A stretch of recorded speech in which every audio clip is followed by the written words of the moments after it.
so today we're sitting down with our brother Fred. Mr. Fred, say hi. Hi. Say hi to Light of Africa. Hi. Yeah, so we're gonna shed some light today for some people who are interested to come to the continent, Okay. to come to Africa, Ghana precisely, because we're currently in Ghana. Okay, so let's get right into it. I would like to ask you, what do you think about Africans from the diaspora, or Africans rather from the diaspora, whether from Jamaica, America, Canada, coming to Ghana, whether to visit or to move? What are your thoughts on that? Okay. With the Africans in the diaspora, well, based on history, what history has taught us is they are people that were carried overseas. So to me, I think they are brothers and sisters. So if they are coming back home, they are welcome, and some of us will welcome them and we would love to meet them, and they are always welcome home. Nice, nice. That sounds great. That sounds great. And why I love to be able to have this conversation with you. You are a Ghanaian. You're born on the soil. You know, you never left the continent. So to know that you are telling us today that we're welcome to come back, it really feels great. It feels good. So thank you on behalf of us diasporans, us African diasporans. It's a pleasure. Yes. It's a pleasure to meet you people. Thank Long-time you. brothers and sisters, meeting them is a good I thing. know. And the beautiful thing is you never know if it's a cousin, a relative. We won't know. We can't know, right? We were scattered. Exactly. So when they come home, we meet, we get to know each other, we understand that, oh, we are brothers, we are sisters. Exactly. We can live together. Exactly. That's so basically, let's get right into number 2. Even though we're Africans of the diaspora, right? We've lost a lot of our, I guess, cultural norms and things that we've practiced or our ancestors have been doing, right? So when we got taken away, we didn't practice some of the same things. We don't eat some of the same foods, and we don't have some of the same quality of life, right? So you as a Ghanaian, an African born, what are some cultural norms that you think my people can expect while coming here? Any examples of any cultural norms? Cultural norms, like things they will be seeing on regular Yes, basis. things they will see, things they might not have been. Okay, hold up one second. Guys, these animals would not let us be, okay? But guess what? We're in Africa, so we gotta love them and we gotta embrace them, okay? So they're really a part of the interview. Okay, let's get back into it. Used to, but now they can expect it. Exactly. Yes. Okay.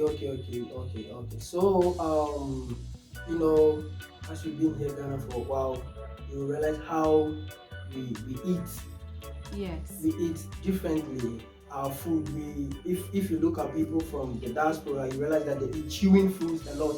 Yes. But when you come here, you realize that we eat swallowing food. Yes, Food that we swallow. You see like fufu, you see banku. Most of our foods are like dough. They say dough. I meet some Americans and they say dough. Our foods are like dough. So you are going to see cultural differences, most especially in the way we eat. Okay. We eat soup food over here. There are differences, like, you know, comparing soup to somebody from Jamaica. With the experiences I've had with people, with you people as well, they tell me our soup is also different. Yes. So when you come here, you hear soup, don't expect to see the soup in Jamaica, but you're going to see a soup where there's only fish in it. Tomatoes, maize, and then, you know, they put some pepper in it, and you have a soup. And the soup we eat with another food. You don't put the food in the soup. So you can have a soup with fufu, soup with banku over here. So you see a lot of swallowing food here in Ghana. And then we eat a little amount of sweet foods like tea. There are differences in how we make our tea. Because I realized I met with some Americans, they make their tea, they don't put milk in it.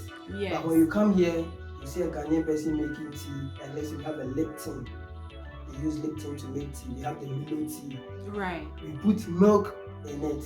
Okay. So some of the differences you are going to see, you know, especially eating, because that's the number one thing when you come here. You feel hungry. Yes. So that's the number one thing you see in terms of coming here.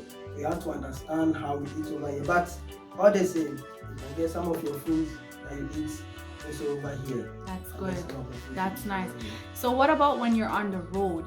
What are some cultural things you may see on the streets that maybe if you're not used to, I don't know, like Ghana way of sight, then seeing.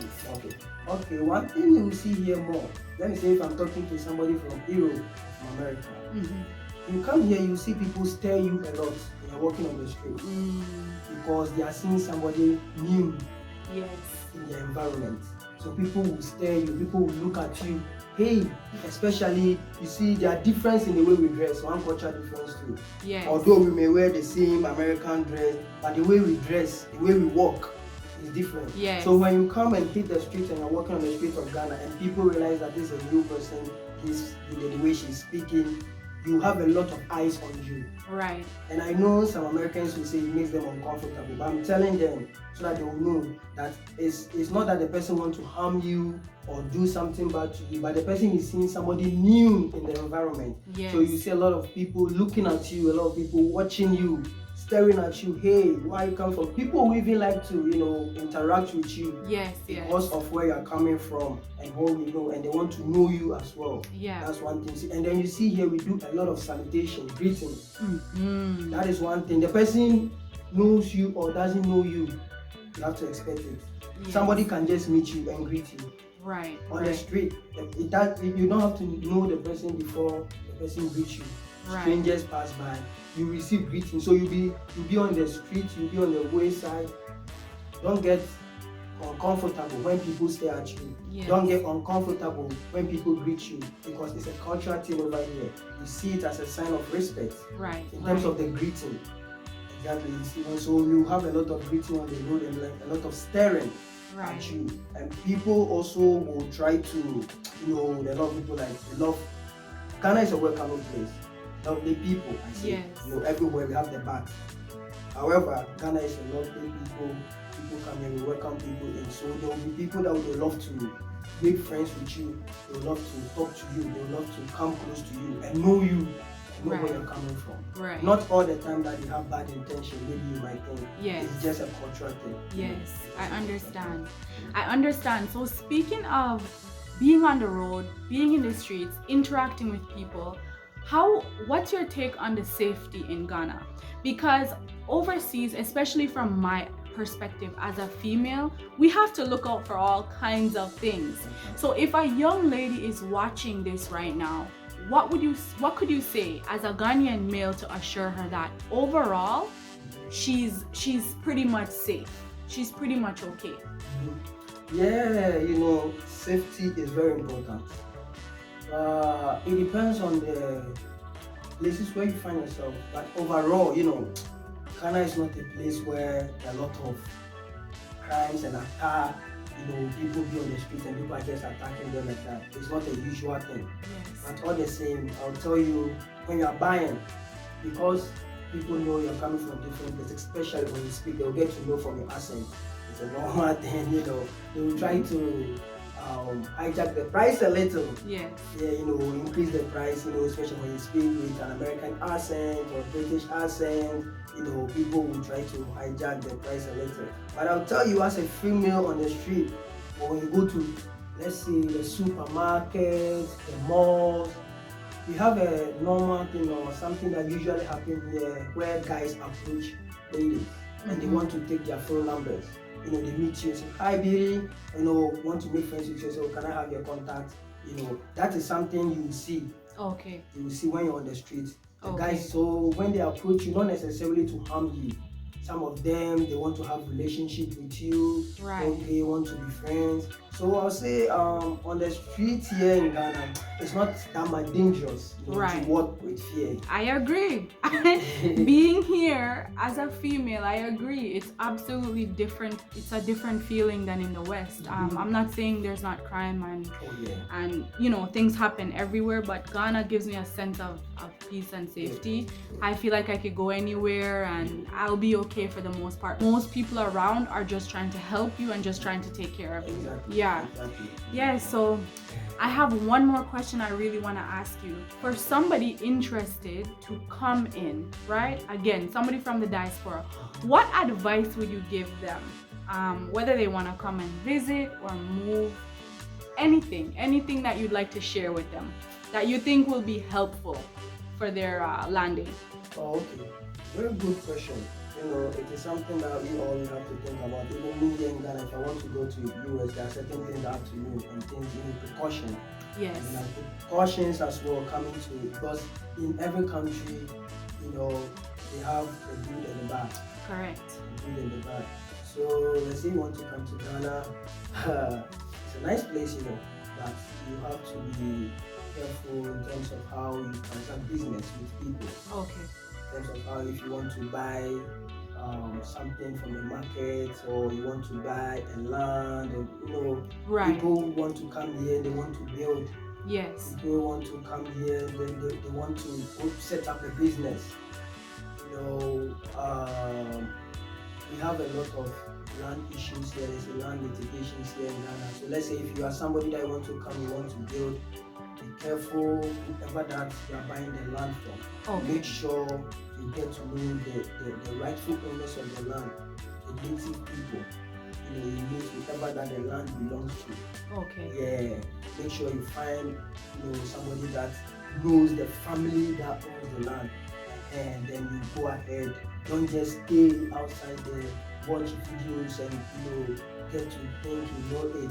Yes. You may be fraud or you may be scammed. Right. So let's say people that want to do that, want to build, these are things that I'll tell them. Make sure you get to the rightful owner, the families of the land, and you meet them. Somebody will say, how will I know? You go to the place where you want to buy the land. Don't feel, as I said, we are open people. Don't feel like America, you don't want to talk to anybody. Make friends. Yes. Ghanaians have a way, they speak a lot. When you make friends around where you buy the land, you open up. If you are buying from the wrong person, you go on the land, you go to the place, you are talking to one person. Before you know, somebody will tell you. Exactly. Somebody will tell you. And also, if you want to come here to open a business, because people say, oh, Ghana is cool, you can open business, you can do this and do that over here. Yes, it's very true. I have to be careful with the person you want to transact the business with. I'm not speaking against my people. Right. I'm not saying my people is bad. Right. But what I'm trying to tell you is everywhere there is good, everywhere there is bad. It's true. So the person you are putting your money in his hand, it will be best to get to know around before you start anything like a business. Yes. Know a little bit. I know you can't know it all. Yes. But you can know something about the area where you want to build. Even the person you are working with, take time, because I've met people that they have been how should I put it, because I don't want to say maybe like the people deceive them, like duped. They have been duped. I don't want to say, but let's say dupe, as you say, Okay. the way they trusted somebody and then the person let them down. Okay. So you have to be careful with the person you want to transact the business with. Right. If you speak to them, you can find good people to do business and the business will work out for you. But there are some of the people, because you are coming from the West, they think you have money on you. So they come around. Not all of them want to come and work, but some want to come and make money. So you speak to the person, you take your time. Don't come and be too much excited that you want to do something. Like right away. Right away, you hit the country. Got it. You want to set up a business, you want to buy this, you want to do this. You may end up running out of money, or you may end up losing your money, and you won't get what you want to do, and you go back. So you want to buy something, you want to do something here. It's just a matter of taking your time. Study whoever that you want to do the business with. Take your time. Make inquiries about whatever you want to do. Speak to one or two people. Know what you want to do. You find a good people. You excel in what you want to do, and you'll be happy in Ghana. Sounds great. Sounds amazing. Yeah. Thank you so much, You're Fred. welcome. I really appreciate it. Welcome. It's one thing for us to get behind the camera and voice our opinion with our experiences, but when we get to hear from you as a born Ghanaian, it's a different perspective. So I really appreciate your time and answering these questions. You're welcome. Thank you. Thank you for shedding the light. The light of Africa. Thank you. Thank you, Give Fred. light to Africa. Here is Ghana, and here is Africa. Everybody is welcome. We're Bye.